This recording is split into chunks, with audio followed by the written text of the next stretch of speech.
So far, I have started my own business and have invested in about 260 companies. I have gone through a lot of experiences. I've seen companies grow very rapidly, but I've also seen a lot of cases where they go bankrupt very absurdly. So I thought about what the difference between the two was. Today, I would like to share my thoughts about it. Metacognition, simply put, is knowing what I know and what I don't know. It is the ability to objectively perceive my situation.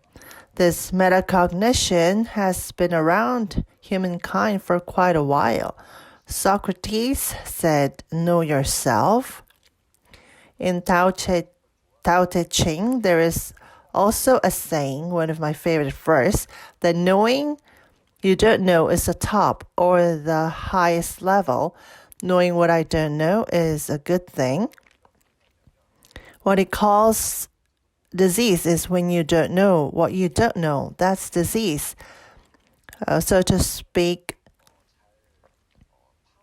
understanding your situation is very important.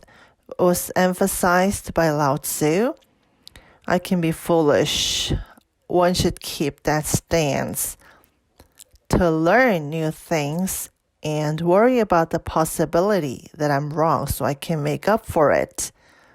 So the starting point of all development is acknowledging my situation. Understanding, acknowledging the situation, and putting effort to supplement it is where development begins. So this is very important in life and especially in the startup scene. Now, moving on to entrepreneurship, I think metacognition is the most important competence of an entrepreneur. When I didn't know the word metacognition, I thought it was the ability to perceive reality. The situation we are in right now, my capacity, our team's capacity, can we perceive these things objectively? I think this is the most important. Can you accept based on that perception? Acceptance, responsiveness, and execution. These things are very important to entrepreneurs. Rather than business ideas or technology itself, it is the attitude that determines the success or failure of a business. I also learned here at KAIST for 12 years, those with such technological background, the common thought they fall into when starting a business is that high academic performance leaps into business competence, and they judge themselves that they have high business competence here as well. Doing business, many things has to be solved in different contexts, but they don't even recognize that those things are important. Then, of course, having academic achievements and experiences solely, I think it's quite obvious. But what is important is that if he or she thinks that other managerial parts and commercializing are important in business, that's okay. But some just ignores this part. Leaping academic competence into business competence is a great risk. But more talented in academia, the more likely they are to misunderstand. How to improve metacognition of entrepreneurs? You have to keep asking, is this problem we're solving? It's a very important problem and it's the starting point of all solutions. But many technology companies start like this. I developed this technology. I worked real hard. I must use this technology. I got a PhD here, but with the thesis that I wrote, the business didn't work out. It was a very necessary technology, but it couldn't be established as a business model. So in the end, after struggling for 7 years, I changed it to a different model. If I had known that from the beginning, I could have achieved greater results much faster. in a way. I was one of them who thought what I did was so important and eventually wasted 7 years. But I think that's a successful failure. I've never failed in development. I've never failed in a government project. But over the past 7 years, I've never been successful in business. That was because I kept centered on myself. It's amazing that I didn't go bankrupt. So entrepreneurs themselves have to ask a lot of questions about these things. We have to doubt and rethink everything in our working culture. And we have to listen to a lot of opinions about it, even if you can't do something right now. I think the culture itself is very important. Managers, from members inside and outside of the company, to seize even a single opportunity or risk, put a lot of effort. For example, why do you think they dress up like this? From our point of view, they wear shabby hoodies or t-shirts every day.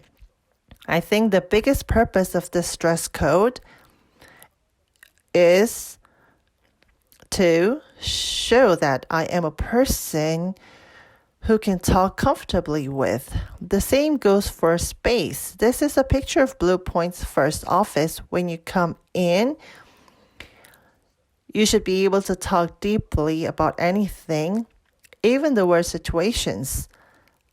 I had that in mind. You all know the word 총명 or smart. Do you know what the Chinese characters mean?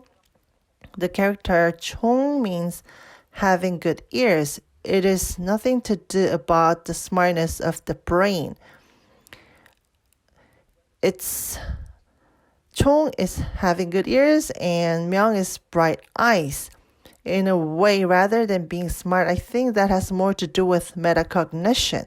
The key of startup is its swiftness.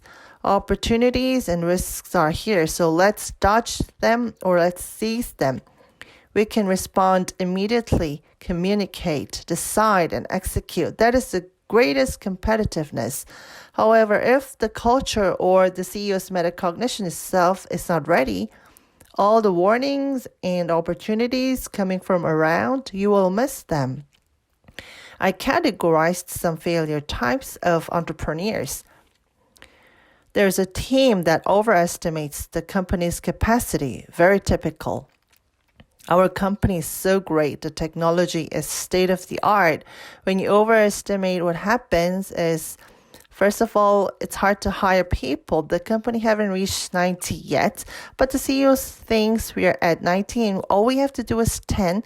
People think there'll be a lot of hard work, and even if they do, they won't be recognized because the CEO thinks it's all done. Of course, talented workers won't come here. There's also the opposite case, underestimation. They think they're not ready. Developers, startups especially, are of two types. One with high confidence and those with low confidence. Rather, those who are very strict to themselves. My technology is not ready yet. Honestly, it's good you admit that. That's why we need to bring in more people and capital to make up for it quickly. Instead, you think you're still not ready. It's embarrassing to release it and try very hard to overcome it by themselves. They're trying really hard, but it doesn't work that way. Business items are always time to market. No matter how good the technology is, the lifespan is only 1 or 2 years. However, you try real hard to overcome it with a very small number of people, 3, 4 people. That's the last thing you should do. A lot of cognitive dissonance appears in corporate values. How much to invest in our company? There is a consensus in the investment market. However, having no experience in such thing with high expectations, along with misunderstanding of stakes, leads to difficulties in attracting an investment. In most cases, they fail. Here's another case. The service value we present, the one for our customers, is misunderstood. The customers will like the service, but in reality, the value we provide is artificially created by us. That is not the value customers actually want. You have to work really hard to check this. But lots of people think like they're Steve Jobs. Oh, I made this product and pack it up and everyone likes it. That just won't happen. To sum up, starting a business or doing something, being afraid of failure, people can't even begin any. In life and business, which is like boxing, it's like you're saying that I won't get hit. The game's rule is not about how many hits you get, but that you don't fall. To some extent, I think we have to accept failure. Regardless of whether failure is good or bad, what you get from it is far more important. I will end my talk with this question. Is failure really bad? For example, we made an investment and someone made a huge growth and achievements. We also got a lot of investment profits, but I would not want to invest in that company again. Is that a success? Or there's another case who failed, he really screwed up. But lots of investors say that they will invest again if they start a business. Is that company a failure? In a way, I think in this long process, it can be simplified by a single event. Simply making a project or an event successful or fail, it's rather a long journey. During the process, correcting and supplementing myself, that is not a failure. So there's no need to avoid it. It's really bad, so I have to overcome it. I think there is no need to even think about it that way. Thank you.